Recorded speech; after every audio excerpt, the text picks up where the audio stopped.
Wednesday of the Holy Week is sometimes called Spy Wednesday because, as today's Gospel tells us, from that time on, Judas looked for an opportunity to hand Jesus over.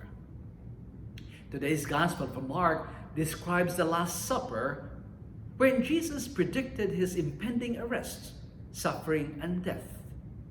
It is in this setting that he foretold who it is that is going to betray him.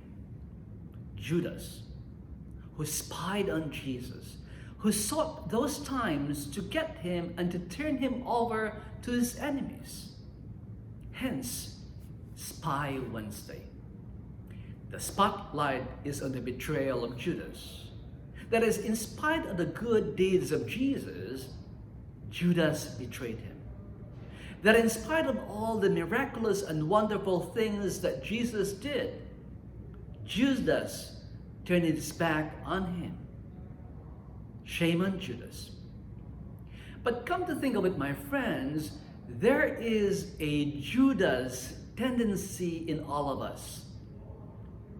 It is a tendency to turn away from Jesus when we fail to keep his word and when we fail to be true to our promises as his disciples. We allow the Judas tendency to triumph when we unconsciously or willfully fail to keep his command to love God and our sisters and brothers. We are proud to proclaim that we are Christians, followers of Jesus, but we betray him when we fail to follow his command, imitating him in his love for our sisters and brothers.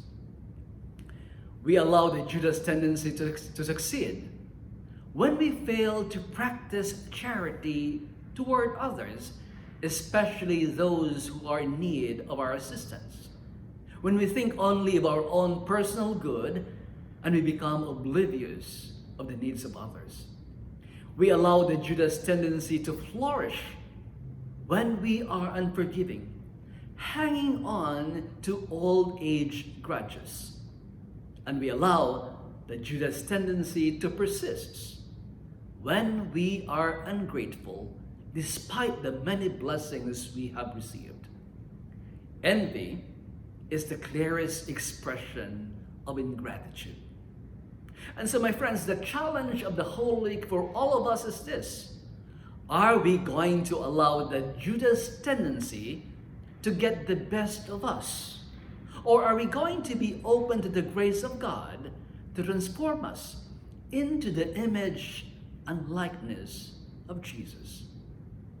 Are we going to be open to the grace of God to refashion us so that we will become the living and loving disciples of Jesus?